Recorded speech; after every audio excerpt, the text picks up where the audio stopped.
Good morning, everyone. It's really a great pleasure here to moderate this session for all of you.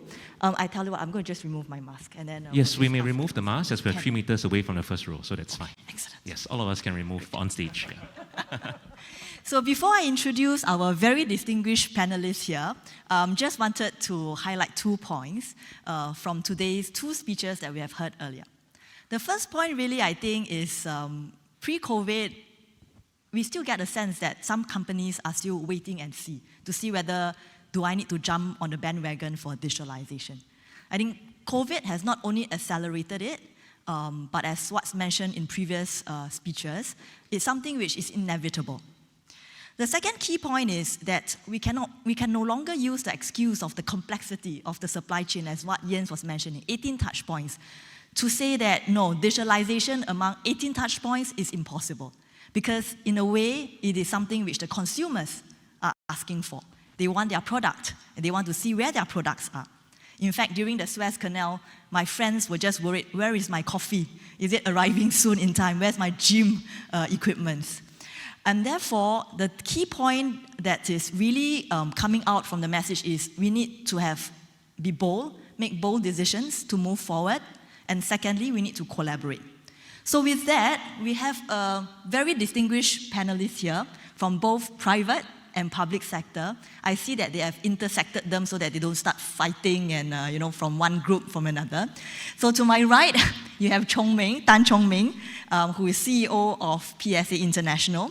He needs no introduction. I think many of us know him in Singapore and worldwide because PSA's global portfolio now comprises over 60 deep sea and inland terminals in 26 countries. While they also have affiliated businesses in industry parks, warehouses, and marine services. Now, PSA Group, for every 10 global container movements you see out there, 1 is handled by PSA International. So they also serve all major international shipping lines and key stakeholders in the global supply chain. Outside of PSA, Chong Ming also serves as chairman of JTC Corporation, very important landlord in Singapore, a non-executive director on the board of National University Health System, and co-chair of the Emerging Stronger Task Force. So we'll hear more from him in terms of some of the key directions that he's working on. Mr. Liu Chuan Hong, CE of IMDA, is a name that MPA is familiar with. He used to sit on our boards and make important decisions. He's the Chief Executive of Infocom Media Development Authority. Now he's responsible, very important, for growing our Singapore's digital economy and securing our place as an international digital metropolis. While he oversees the upscaling of our workforce to create good careers in ICT and the media domains and ensure that we are digitally inclusive for all Singaporeans in our society. Chuan Hong is also our former Chief of Navy, therefore comes with deep maritime experience. Now, Caroline. Caroline, we are very proud of her. A very well-known industry name, first female president to helm the Singapore Shipping Association with more than 25 years of industry experience. Now, she owns and runs Hong Lam Marine Private Limited, started there as an in-house counsel in 1991 and appointed executive director in 2002. Now, she's also the board member of Maritime and Port Authority of Singapore, the Singapore Maritime Foundation, and International Chamber of Shipping. So she can make a lot of decisions, including internationally. Mr. Ted Tan, Assistant CE of ESG and Chairman of Seeds Capital. I would call him the father of Seeds Capital because he has all the money. As we all fondly know him by now, he champions enterprise growth, and that's a topic we'll go into later, SME. And he plays an important role in the industry by ensuring enterprise development and establishing strategic partnerships to help startups and enterprises to grow into globally competitive companies. Prior to joining public sector, he has spent 18 years in the private sector, held senior positions in multinational companies such as General Electric, Accenture, and Singapore-listed CSE Global. He's also chairman and board of various companies in the Asia-Pacific region. So, let's start our conversation proper. I apologize for those who are sitting behind me if you can't see us that well, but I think it's Ms. Kwa, apologies. Dear panelists, you may remove your mask to get yourself more comfortable. You're allowed to because we are far from the first row, so that's fine. All right, thank you, Ms. Kwa. Thank you. Okay, I'm going to start with our industry players. Chong Ming and Caroline. Let's hear from them first. Now, you've heard from our previous two speeches. Can I just get a sense from you? What's the current pace of digitalization in our industry? Now, especially in view of COVID, are you happy, satisfied about it? And perhaps in your respective sector, container segment as well as shipping, what would you say and what score would you give? Chong Ming first, maybe? I was going to say ladies first. Which is fine. Okay, sure. So the question is, what is the pace of digitalization? Yeah. So I think for the shipping industry, the pace is quite varied. I think we have the bigger companies that are very independent, very forward, and they have their platforms that cut across different areas of their business. And then we have the other sector that is the SMEs, and that is a bit more patchy. So actually for SSA, when I became the president, one of the first things the council did was to set up a digital transformation committee.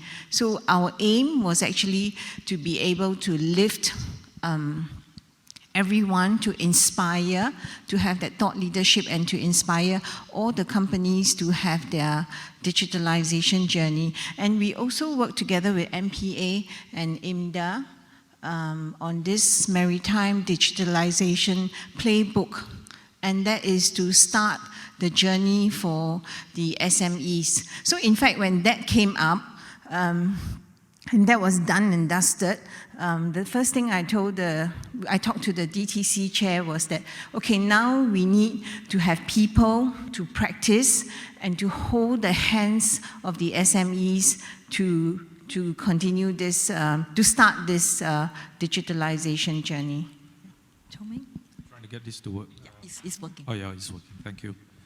Yeah, thanks, Caroline, for taking the lead on this. As Jens was saying, and I mean, very well put speech just now. During COVID, I think the demand for speed and transparency came to the fore.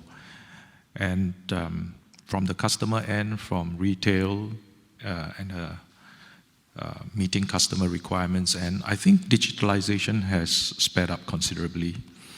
More people have come online as customers as well as retailers, marketers, distributors than before. But it also exposes the weakness in the rest of the chain, where the main actors in supply chain traditionally are.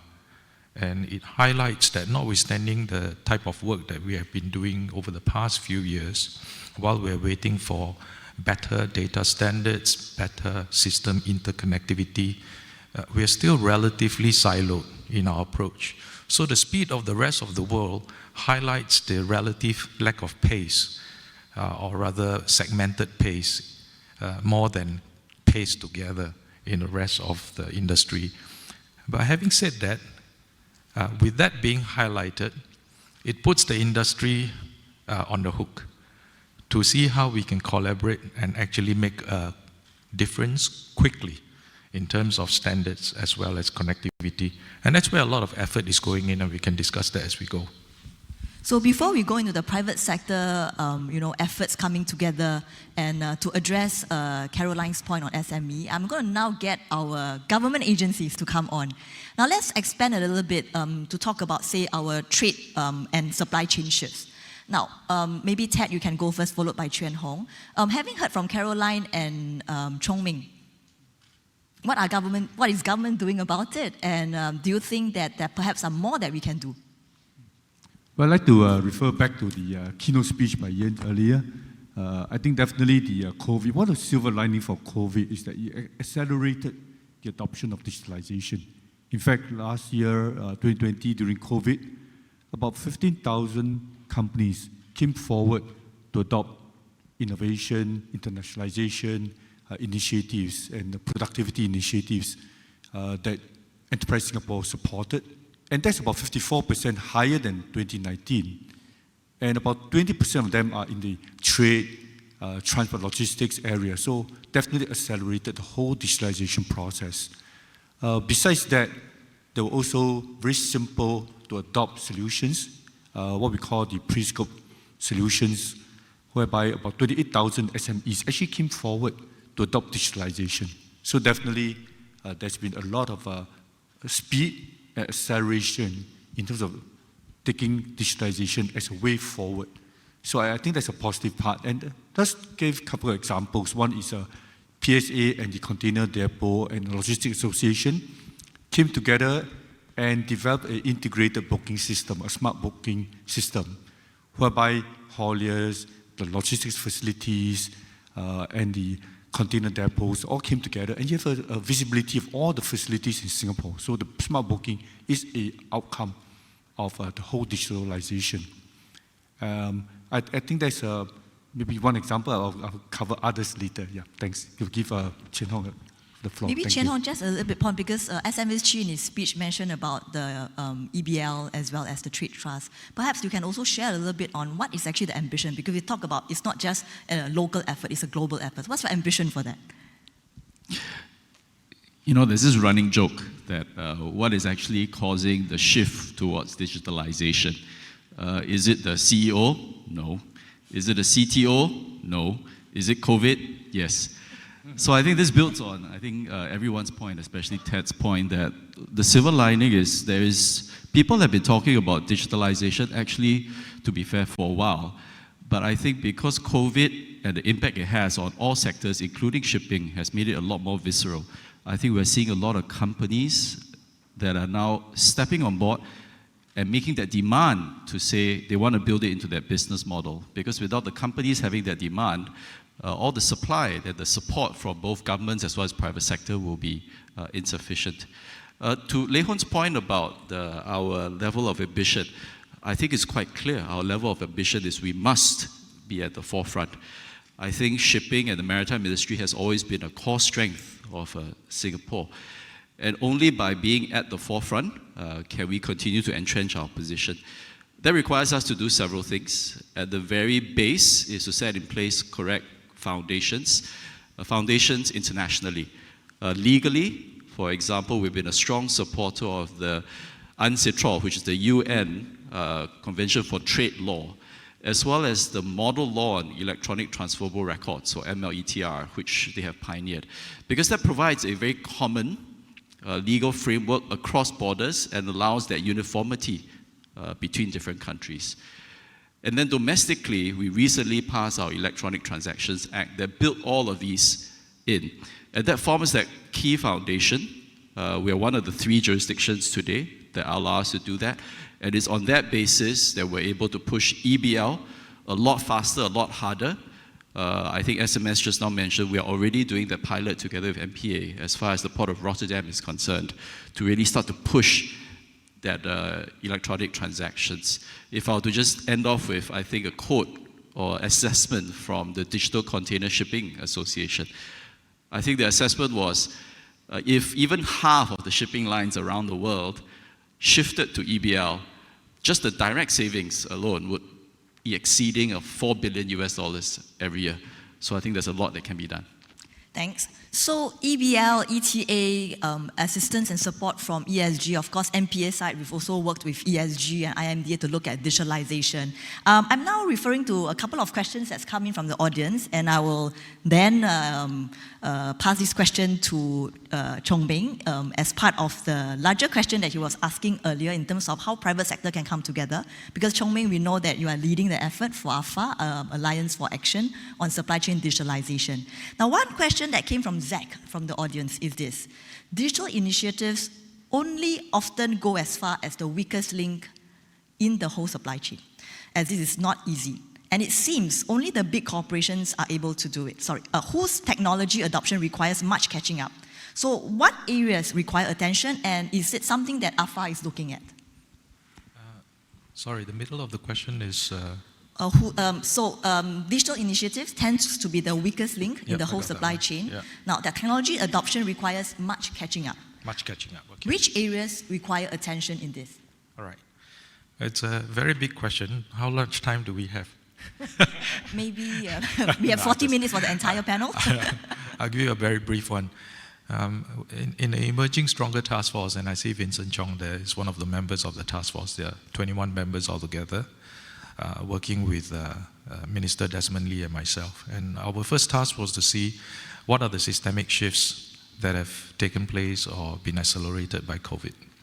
And then instead of debating on the systemic shifts and the uncertainties, we identified the certainties. What are actually going to happen anyway? There are many things that we know would happen. And certainly the disrupted supply chain disruptions caused by COVID is something that we cannot accept. That this continuing, we don't know how long COVID will be, but the vulnerabilities are actually unacceptable. And so the Emerging Stronger Task Force decided to form a number of alliances for action. And something worthy of note I will share here, because that's the way in which in maritime we can also respond to complex issues by forming private-public clusters of effort. And supply chain digitalization is one. Chuen Hong and Ted as well are also partners in this. Ted talked about smart booking.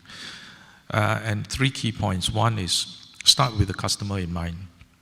We conducted 7 workshops engaging 200 plus people, ranging from agencies, logistics service providers, customers, BCOs, and logistics services, large and small, MNCs as well as SMEs, and identified the pain points instead of starting from the solution and pushing solution forwards. There were about 60 pain points, and they were either in the physical flow, the documentation, or just data accessibility. And also there's an aspect of regulation as well. And it affected our ability to support trade as, for instance, in the bulk trading area, as a high-quality trusted center of trade for trade finance.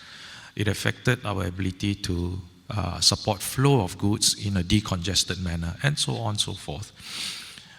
Following this, after examining the various aspects that the AFA could deal with, we realized that you have to deal with data, governance must be trusted, systems must be interactable, and there must be an exchange of data. So at the end, we needed to solve this piece by piece, but one central piece is the creation of a common data infrastructure, a highway that allows for exchange across the various systems within our ecosystem. And in some cases, the pieces in the ecosystem are so fragmented that we had to build very quickly a unifying piece that provides critical mass to that part of the ecosystem, and hence smart booking was created very quickly. So in short, I think you start somewhere, starting from the customer, build on the pain points, don't try to solve the whole equation, move in stages, train the people. The last bit is people must come along. We have about close to 270 haulier companies, 60% of which are have less than 10 trucks. Imagine, as what Caroline said, the difficulty of getting them on board on new digital solutions. So with IMDA, with ESG, that is another transformation to be involved in. This AFA will last for quite a while. Thank you. CDI, Chuen Hong, you want to add something? No, I completely agree with Chong Ming. I think the starting point and the uniqueness about the AFA was really the focus on complex problems, and complex problems that you can't really solve for the customer if the private sector did it by itself or the public sector did it by itself. So I think the real power was the ability to bring all parties together, including on many Saturdays, where we actually mapped out pain points, and they really looked at how to systematically solve it. And I think the common data infrastructure, as Chong Ming had alluded, goes one step beyond just EBL, because it's no longer just digital documents, it's really the digital data in its native form. And the ability to combine ranging from event data to cargo data to financial data to document data. I think it's that first step towards imagining what a digital twin of supply chain actually looked like.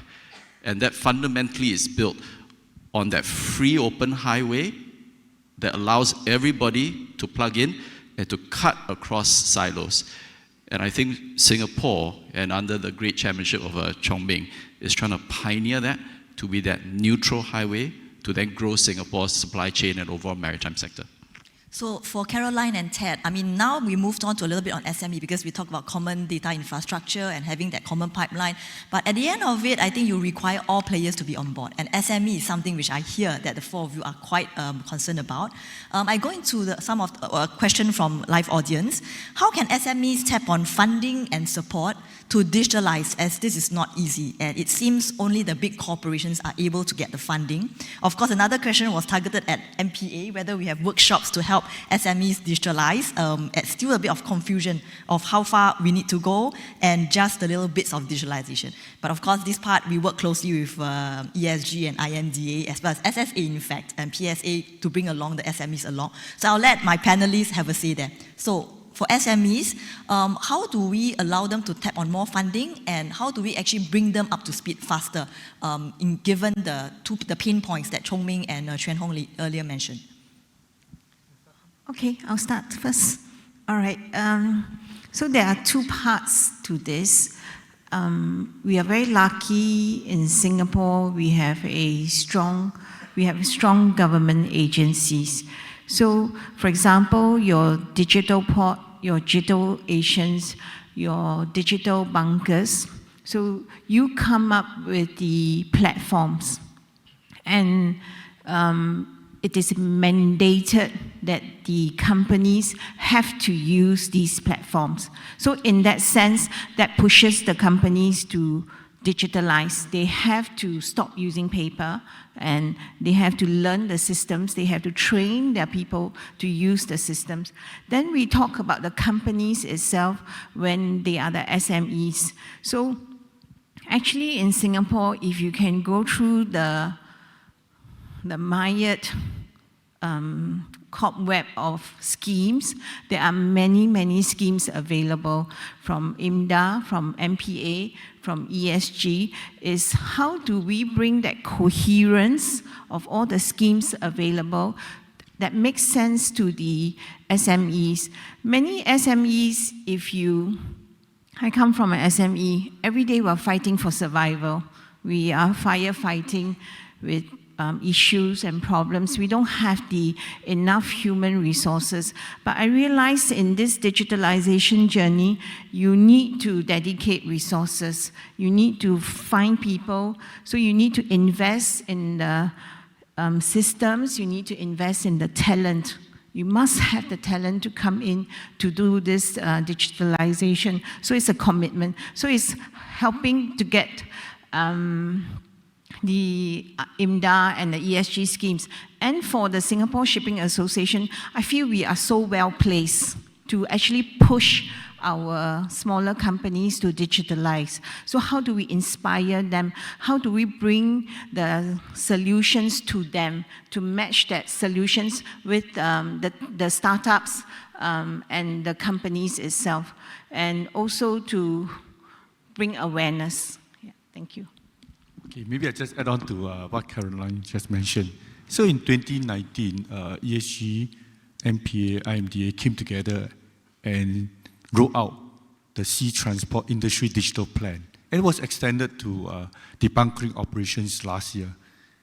So as part of that whole initiative, we also developed 3 main initiatives together with IMDA, which is the Go Digital, SMEs Go Digital program, whereby for companies that are new to digitalization, they can embark on about 300 approved, simple-to-use digital solutions.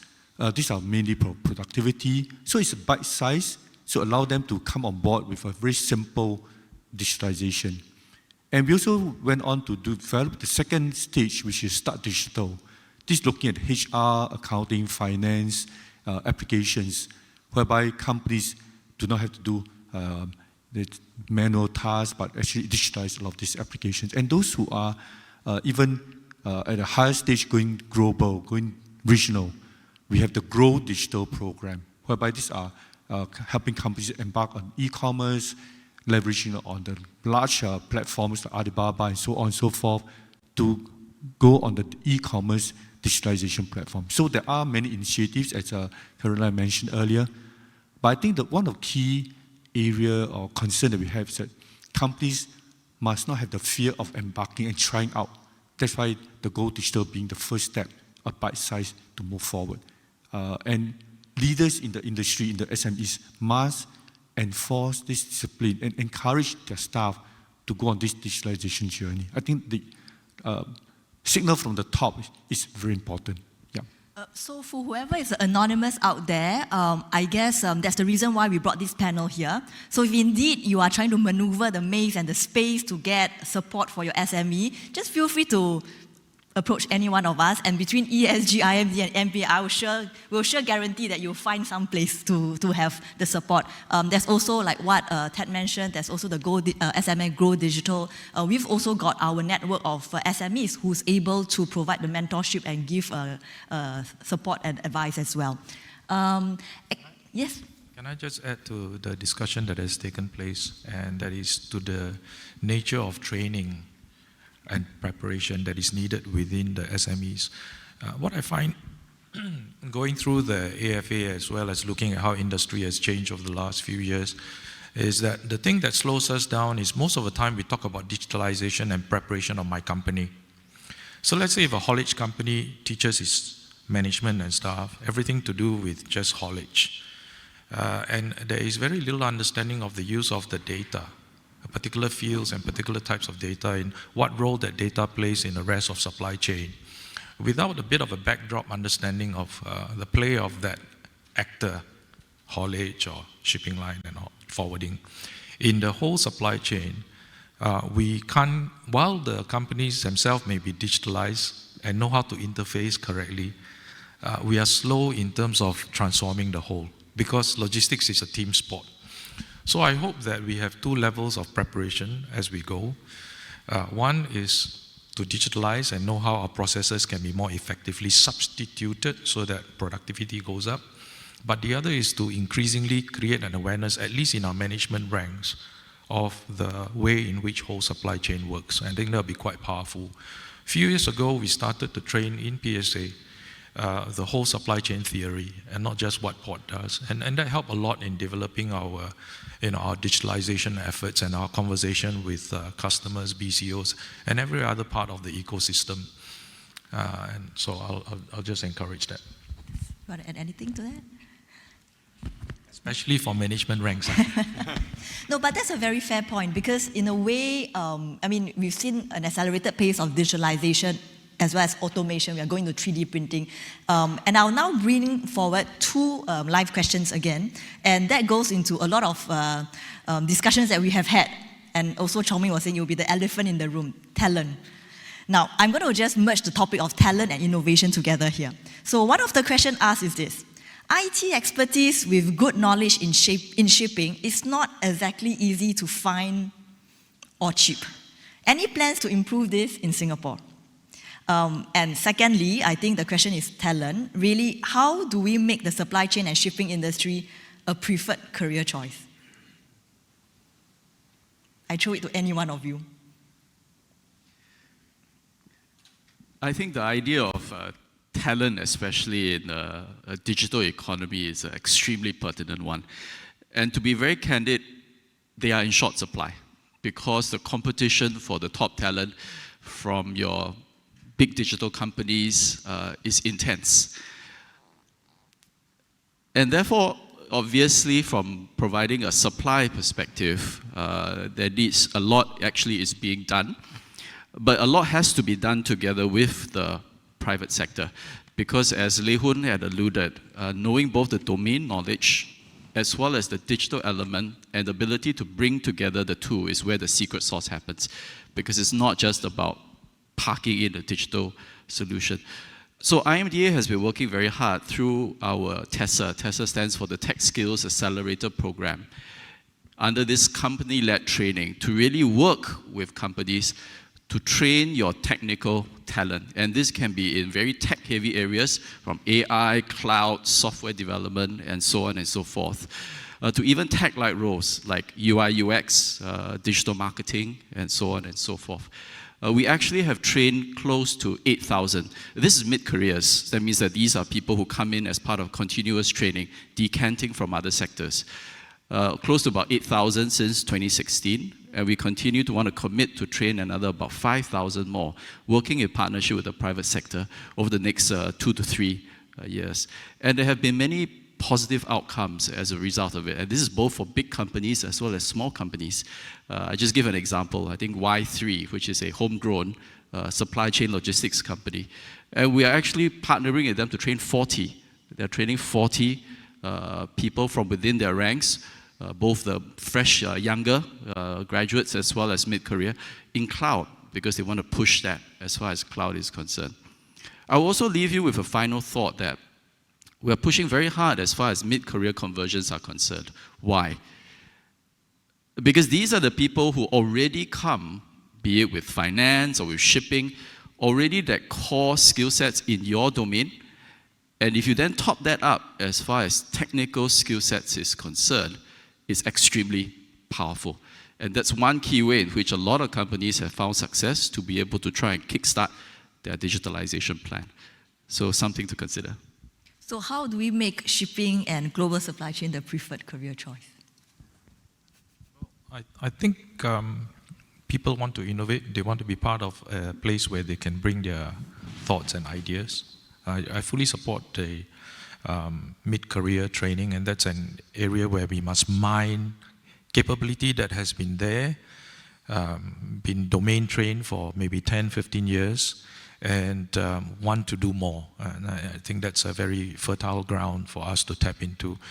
But then for people who are new to the industry, innovation is going to be key to attract the people.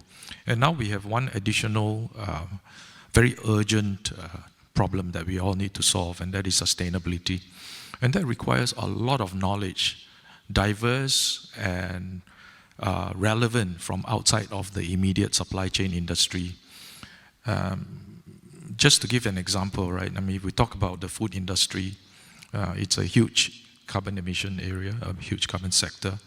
And yet the supply chain part of it is only one component, and many other aspects that we can bring people into the whole discussion and say, how can we solve it more completely? EV, I mean, to produce an EV car, you need 60% more carbon footprint than producing an ICE car. We are already invested in the car when it comes out. Can we actually all ensure that the supply chain aspects are all tightened up so that we start out with a very good value proposition before we put it on the road? So I think we have to go back to reinventing supply chain and ask ourselves the purpose of supply chain. That needs knowledge, not just technical skill, but knowledge. So maybe I can jump in on attracting talent. I really like the PCP. I think there's a lot of domain knowledge within the maritime industry, and let's try and add that digital knowledge to that domain knowledge. So I believe that we can harness, there's a lot of potential within the industry itself. And how do we attract? It is a perennial problem for maritime industry. We try to make it attractive, a sexy industry for our young people, the potentials that are available here. But I really see that in the digital side, there are many young people, and especially when you go to the IHLs, there are many, they want to solve the problem statements of the maritime industry, and that's how we create awareness for the young. Yeah. I want to coin a term here, we talk about financial technology, we call it fintech, right? And that has really got the buzz going. Maybe we should really develop ourselves like what SMSG, is the Silicon Valley for maritime technology startup, which is like a bit mouthful. So why don't we just go for Maritech? Let's make, Singapore the Maritech hub and make it something that is not just global, but is going green, it's going digital, it's automation, and we've got very exciting people who work in the industry. On top of that, like what Cho Ming said, it's really very meaningful because without shipping, without global supply chain, we have nothing on our table. So Ted. Yeah. So when do you So- change? When do you change the title? We should change the Yeah. title to Marine Tech. I'm going to ask the team to follow up. So maybe just add on to what Leon just mentioned. I think a cornerstone of Singapore's national strategy is to drive an innovation-led and sustainable economy, which Chong Min just mentioned earlier. You look at the maritime hub here. In fact, this conference itself is also a magnet to put a focus on Singapore being a maritime hub and also innovation and technology, which you'll see in the exhibition later. We have the Singapore FinTech Festival and Switch, which is quite successful in attracting a lot of eyeballs on Singapore. I thought the Switch, Singapore Way of Innovation and Technology, could be one that we can leverage on for Maritech and so on. So, like for example, last year, Enterprise Singapore organized the Slingshot, which is a global startup competition. We attracted about 7,500 applications from 150 countries. And that actually drive a lot of, I think we talked about talent earlier, a lot of talent looking at solving open innovation problem statements. And I think that may be another way to attract talents to look at Singapore. And some of them will eventually want to locate here and beef up the whole local talent ecosystem. The Maritime Co-Investment Fund that we work with you, ESG and MPA, is also another way to attract talents, and not only that, to put in investments to help them to develop ideas or innovative concepts into reality. So I think these are probably areas to drive both talent as well as drive innovation. Yeah. Thanks, Ted. I'm just wondering, how much time do we still have? Because, I mean, I can just go on and on with these panelists here because they have so much insights to share. 7 minutes. 7 minutes, excellent. So maybe then I will arrow this question to Chong Ming since it's asked by our anonymous audience again. How can demand drivers, let's go back to SMEs again, how can demand drivers like PSA generate more demand and accelerate digitalization for SMEs through your, for example, the Tuas Port ecosystem? Okay, well, if the question started with how can PSP be a part of this, I do understand it, but when you add in demand drivers, then it's a bit confusing. I think there are many demand drivers. The ultimate demand driver is the customer, as Jans put it. Their behavior is changing, they want it faster, they want it more transparent. And I think we are a key interface in the logistics and supply chain ecosystem.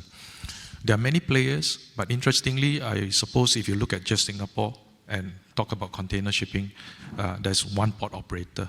So we feel actually quite accountable, responsible to provide the best solutions for our shipping line customers, but not only that, for the rest of the supply chain ecosystem who rely on a well-functioning port, be it the agencies or logistics service providers like Kuhn and Nagel, and ultimately the BCO. From that perspective, we try to continue to understand the total landscape of digitalization. And today, PSA participates in 4 layers of digitalization. First, the terminal operating system, which is used by us and our joint venture partners to run a good port, enabling us to do stowage shipping alongside, yard planning alongside their stowage planning, that sort of thing, make sure the port runs productively. And then the second layer is a port community system, which interacts between the port and the community. Imagine if we didn't have PortNet through COVID. Imagine if we didn't take that action several decades ago. Today, PortNet is now a global company that is investing in other port and terminal locations in the world. The third layer is cargo, which then brings on board the trade aspects like finance, customs, documentation, in addition to physical flow. And that's where we found most of the pain points. But we need the CDI, because as a system provider, it's not complete. And then the fourth layer is data connectivity, which must always start with standards and governance. So CDI will be one, and then TradeLens and our co-founding effort in the GSBN is also another. We can prepare all this. In fact, none of this will, in the short term, move the needle in terms of P&L or whatever. But it is something responsible to do. Once you prepare that adequately, I think it allows for a lot of innovation that can be contributed by different players on the ecosystem, while we remain in very much the physical supply chain aspect, we hope to harness knowledge to support the solving of future problems, be it in resilience or in sustainability. And we see a lot of possibilities. And then linking to carbon exchange markets, so that these carbon credits or carbon mitigation, as they are derived, can actually have a financial verification and then a recurring value in creating structural, substantive change. And all these are very exciting, very exciting. So if you look at it from that perspective, I mean, we're just pleased to be able to do our part. Okay, so we have a remaining 5 minutes. I thought I'll use it to sort of round up, but also, I think more importantly, to hear your final remarks. From Marino Diaz, he gave a comment online, which is, so the key question is collaboration and leadership. Do you agree? And with that, I actually hope that to get maybe a 30 seconds, 1 minute of round up from each one of you. To all our audiences out here, to all those who are very passionate about maritime, about digitalization, about SMEs. What is the one thing, I mean, we've got MNCs and SMEs reps here. What is the one thing you would want to leave with our audience such that when they leave this room today, they will remember you for the rest of their life, that yes, that's the way we should go forward for marine tech in Singapore? Any one of you who's ready? Okay, maybe I can start first. I'll say the silver lining for the COVID-19 pandemic is that we all realize that the global supply chain disruption is something, it's not a black swan, it's what we call a gray rhino. It will be here, it will come again, and maybe if even higher impact, and we must be prepared for that. And we have to embrace innovation for continuous transformation. And as Minister mentioned earlier about the GIS formation, the V-shaped formation, I want to talk about the leader here. The leader of the GIS is the one at the front of the GIS formation. When he's tired, he'll move back, and then the next GIS will move forward and take the leadership and fly and continue the flight. So I think here the leader is important in the whole collaboration to take leadership, as I mentioned earlier, to make sure that there's enforcement of change, the change management of the organization. So my party message, innovation is key and it's important for continuous transformation. Thank you. My thoughts, mindset, you need to change your mindset. You need to have the mindset to digitalize. And just now Ted talked about fear. I think there is fear of digitalization. So you need to face the fear. And I hear Mr. Yi Yang Chen's speech yesterday as well about going step by step in bite sizes. So also, you need to invest. You need to invest. You need to put your money where your mouth is with grants from the governments. Yeah, you need to invest in time. You need to invest in talent, in systems, in resources. Thank you. Thoughts. Leadership. In my mind, leadership requires a certain gumption. And ultimately, because we are a very, very small country, all the more you need to have gumption. If I were to look back at the development of the last 50 years of the physical port, it required gumption to believe that we can be where we are today, where we are disproportionate in terms of our impact and our size. And I think going forward for the next 50 years, I think there needs to be that equivalent gumption to imagine what it means if we can be that digital metropolis and to carve out that space for a very, very small country in that new digital maritime world. I think that would be something fantastic.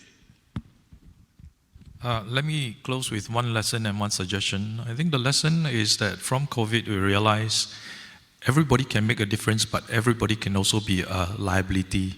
One person infected in PSA DOMS, operator group last week resulted in 150 people being quarantined and 1,500 others being swabbed. So what it teaches us is a bit like the question that was raised earlier on. We are as strong as the weakest link, so we can all make a difference, but we can also be a liability. Let's bear that in mind. And the suggestion is, while yes, we want the government to lean in and support every company, But through the EST process, I also realized private companies can help each other. Those who are seated here, you have your supplier and you have your customer. And if you were to examine the immediate circle of your business partners, and there are weaker links among them that can affect your success, why don't we all take the first step of helping them? And helping them navigate all the, what you call the mire of many schemes, and ensure that the people around you are stronger. And if all of us can do that, I think it raises the bar. Thank you. So taking the first step, having the gumption, having the right mindset, as well as preparing for grey rhino scenarios, if I heard correctly from Ted. I would like to really thank our panelists for this, and as well as the many questions that came in, which unfortunately I'm not able to throw it to the panel to answer because of time constraint. I would like to just leave you with a comment that came from one of the industry leader yesterday after hearing both speeches at the SMW opening remarks. He said that actually these speeches will not be able to take place 5 years ago, because then industry wasn't ready to collaborate. Public sector, yes, we are going the push, but we were also not having that PPP partnership.